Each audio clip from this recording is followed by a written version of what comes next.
श्री राधे बच्चों, स्वागत है आपका इस डेरिवेशन सीरीज में। इस वीडियो में हम लोग डिस्कस करेंगे electric field intensity due to dipole at equatorial point, जो कि बहुत ही इंपॉर्टेंट डेरिवेशन है। एग्जाम में पूछे जाने की इस डेरिवेशन की प्रोबेबिलिटी बहुत ही ज्यादा होती है। अगर ये डेरिवेशन आपको क्लियर है तो मान लीजिए 5 नंबर आपका कंफर्म है। डेरिवेशन शुरू करने से पहले कुछ पॉइंट्स हैं जो कि इस डेरिवेशन में इस्तेमाल किए जाएंगे, जो कि आपको याद होने चाहिए।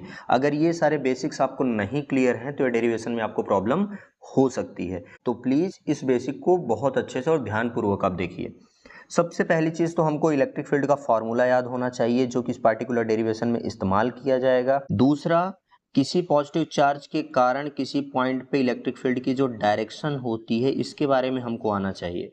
अगर कोई पॉजिटिव चार्ज है तो इलेक्ट्रिक फील्ड की डायरेक्शन हमेशा दूर जाती दिखेगी, और अगर कोई निगेटिव चार्ज है तो उसके कारण इलेक्ट्रिक फील्ड किसी पार्टिकुलर पॉइंट पे चार्ज की तरफ आती दिखेगी। नेक्स्ट हमको जो क्लियर होना चाहिए, इलेक्ट्रिक डाइपोल मोमेंट का फॉर्मूला क्या होता है। इसे इलेक्ट्रिक डाइपोल मोमेंट बोला जाता है।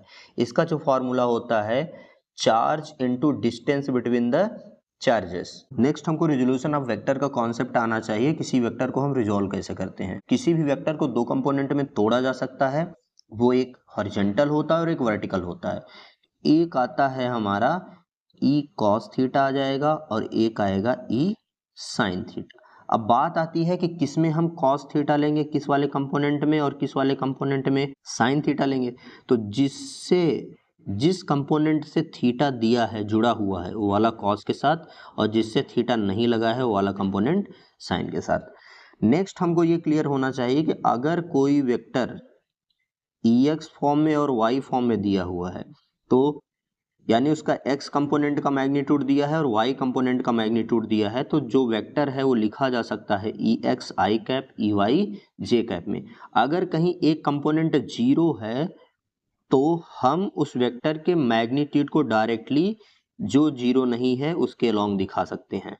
चलिए अब हम आ जाते हैं अपने डेरिवेशन पे, हम शुरू करते हैं। तो ये हमारा काम क्या है, इलेक्ट्रिक फील्ड हमको निकालना है एट इक्वेटोरियल पॉइंट। इस डेरिवेशन को करने के लिए सबसे पहले हम बात करते हैं कि डाइपोल क्या होता है। इलेक्ट्रिक डाइपोल एक सिस्टम है जिसमें इक्वल और अपोजिट चार्ज कुछ डिस्टेंस पे सेपरेटेड होते हैं। वो डिस्टेंस हमने 2l माना है और सेंटर से LL डिवाइड कर दिया है।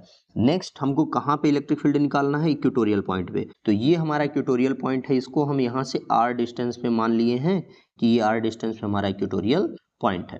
अब बात आती है हमको इस पार्टिकुलर पॉइंट पे इलेक्ट्रिक फील्ड निकालना है, तो कैसे निकालेंगे। तो सबसे पहले हमको इलेक्ट्रिक फील्ड की डायरेक्शन बतानी होती है। मान लिया ये पहला चार्ज है और ये मान लिया दूसरा चार्ज है, तो पहले चार्ज के कारण इलेक्ट्रिक फील्ड दूर जाती दिखेगी। दूर जाती क्यों दिखेगी, ऐसा नियम है, इलेक्ट्रिक फील्ड का ऐसा नियम है। प्लस क्यू चार्ज के कारण ये होगी हमारी E1 इलेक्ट्रिक फील्ड, ये किधर जाती दिखेगी, कुछ ऐसे। नेक्स्ट हमारी क्या है, इस माइनस चार्ज के कारण जो इलेक्ट्रिक फील्ड होगी कुछ ऐसे आती दिखेगी। ये हमारा E1 है और ये E2 है। अब मान लिया इन दोनों से ये नेट इलेक्ट्रिक फील्ड जा रही है। ये एंगल अगर यहाँ से थीटा है तो ये भी यहाँ से थीटा होगा और ये यहाँ से थीटा ही होगा। अब हमको ये ई नेट, ये टोटल इलेक्ट्रिक फील्ड की वैल्यू कैलकुलेट करनी है, फाइंड करनी है। उसको कैलकुलेट करने के बहुत सारे तरीके हैं, तो उसको बहुत बढ़िया डिटेल में हम कैलकुलेट करेंगे। लेकिन आपको अपनी वर्डिंग में कुछ चीजें मेंशन करनी होंगी, जैसे डेरिवेशन में आपने क्या क्या पैरामीटर्स यूज किया है। यदि आप लिखने में सक्षम नहीं है तो कृपया कमेंट करें, मैं आप वर्डिंग कमेंट में दे दूंगा। ठीक, तो चलिए अब हम इस पार्टिकुलर P पॉइंट पे इलेक्ट्रिक फील्ड कैलकुलेट करते हैं। तो सबसे पहले हम क्या करेंगे, जो दोनों इलेक्ट्रिक फील्ड हैं हमारी, इनको हम रिजॉल्व करेंगे। रिजॉल्व कर लेते हैं, वेक्टर मेथड से करेंगे, थोड़ा आसान पड़ेगा। बाकी और भी तरीके इनको सॉल्व करने के लिए हो सकते हैं। तो हमारा E2 दिया है, सिंपल सा रिजोल्यूशन का रूल क्या होता है, जिससे थीटा लगा है वो वाला कॉस थीटा के साथ, और जिससे थीटा नहीं लगा है वो वाला साइन थीटा के साथ। सिमिलरली इसको भी हम क्या कह सकते हैं, E1 कॉस थीटा, और ये क्या हो जाएगा हमारा E1 साइन थीटा। यहाँ पे जो है E1 E2 दोनों इक्वल मैग्नीट्यूड के आएंगे, क्योंकि दोनों चार्ज से जो डिस्टेंस है वो सेम है P पॉइंट की। इस कारण से E1 और E2 हमारा क्या आएगा, सेम आएंगे। E1 equal to E2 equal to E आएगा। तो ध्यान से देखिए, वर्टिकल कंपोनेंट एक ऊपर की ओर है, एक नीचे की ओर है, तो ये एक दूसरे को क्या कर देंगे, cancel out to each other. Vertical component केवल और केवल हॉरिजॉन्टल कंपोनेंट एक डायरेक्शन में है, तो यही बस आएंगे। तो देख लेते हैं electric field due two plus Q charge क्या हो जाएगा। हमारा फॉर्मूला होता है ई के इंटू चार्ज, चार्ज क्या है हमारा क्यू, कुछ लोग के की जगह 1/4 पाई एप्सिलॉन नॉट भी यूज करते हैं, तो दोनों सही है। अब r divided by r square, r क्या होता है चार्ज और पॉइंट के बीच की डिस्टेंस, तो चार्ज और पॉइंट के बीच की डिस्टेंस ध्यान से देखिए क्या है, square root of l square plus are square का होल स्क्वायर लगाएंगे, तो यहाँ से हमारा जो है E1 इक्वल टू आ जाएगा k q by L square plus are square, first equation मान लेते हैं। सिमिलरली हम electric field due to minus q charge निकालेंगे तो क्या आ जाएगा हमारा, ये E2 होगा, ये K into Q divided by, तो ध्यान से देखिए तो माइनस और P पॉइंट के बीच की भी डिस्टेंस क्या है, square root of l square plus are square. ये डिस्टेंस कैसे आएगी, पाइथागोरस थ्योरम से आ जाएगी, तो यहाँ से हम लोग कह सकते हैं square root of r square plus L square का होल स्क्वायर, तो यहाँ से आ जाएगा हमारा E2 equal to k q divided by r square plus L square, इसको हमने सेकेंड इक्वेशन माना। तो ध्यान से देखिए E1 और E2 आपके क्या हैं, सेम है। नेक्स्ट हम लोग देख लेते हैं net electric field at point P, तो ध्यान से देखिए P पॉइंट पे जो है कौन कौन से, ये इनको हमने यहाँ पे तोड़ के लिख लिया है, तो ध्यान से देखिए ये y कंपोनेंट तो है नहीं, केवल एक ही कंपोनेंट है, इसलिए हमको i j भी करने की आवश्यकता नहीं है, मैंने बेसिक्स में आपको बता दिया है, केवल i वाला है, केवल x के अलॉन्ग बचा है, यानी केवल i कंपोनेंट है। तो सिंपल सा इनको हम क्या कर देंगे, दोनों राइट साइड हैं, दोनों की डायरेक्शन प्लस की ओर है, तो सिंपली इनको ऐड कर दिया जाएगा, तो जो नेट इलेक्ट्रिक फील्ड होगी हमारी E1 cos theta plus E2 cos theta, ठीक ना।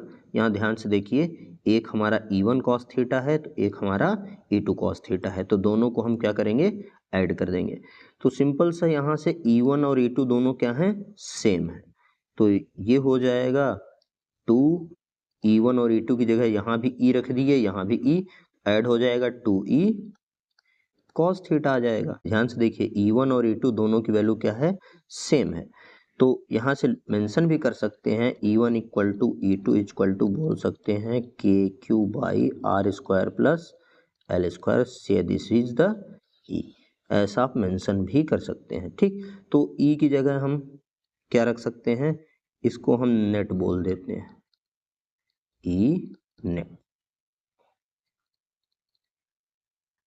तो नेट यहाँ से हमारी आ जाएगी 2 इंटू ई की वैल्यू कितनी है, k q divided by r square plus L square.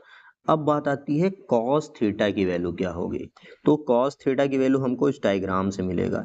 Simple सा अगर देखें आप तो कॉस थीटा बराबर क्या होता है, कॉस थीटा का फॉर्मूला क्या होता है, बेस अपॉन हाइपोटेनियस, तो ये हमारा ट्रेंगल है, ठीक, तो इसमें बेस कितना है हमारा एल, और हाइपोटेनियस क्या है हमारा, square root of l square plus are square, तो हम यहाँ पे कॉस थीटा की जगह क्या रख सकते हैं, L divided by L square plus are square, या R square plus L square, दोनों एक ही बात है। अब यहाँ से हम लोग कह सकते हैं कि ई नेट इक्वल टू, ये हम की एक साइड कर लेते हैं और ये Q इंटू 2L एक साइड कर देते हैं, थोड़ा सा अरेंज कर दिए। अब ये देखिए ये और ये सेम सेम है, इसकी पावर 1 है, इसकी पावर 1/2, रूट का मतलब क्या होता है 1/2, तो इसको ऐड करेंगे तो कितना आ जाएगी पावर 3/2, तो यहाँ से लिख सकते हैं r square plus L square की पावर 3/2।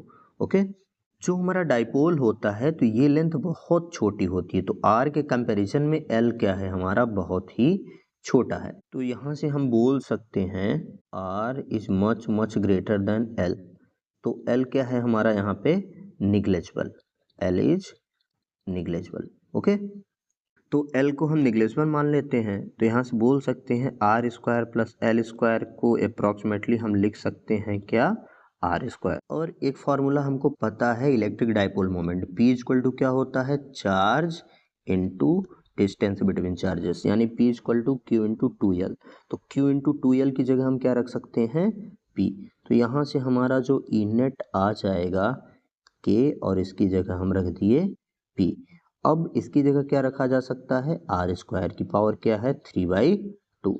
ये 2 कैंसल हो जाएगा, तो यहाँ से ई नेट इक्वल टू हमारा आ जाएगा KP/R³। ओके, तो ये भी फॉर्मूला हो सकता है। अब आप ज़्यादातर किताबों में यही दिया रहता है, के की वैल्यू नहीं दी रहती, इसको 1/4πε0 में दिया रहता है P/R³। तो वही चीज़ें हैं, आप उसको परेशान नहीं होना है, चाहे ये वाला कर दें चाहे ये वाला कर दें, दोनों एक ही चीज़ है, तो उसमें आपको परेशान नहीं होना है। तो ये रहा आपका complete derivation of electric field intensity due to dipole at equatorial point.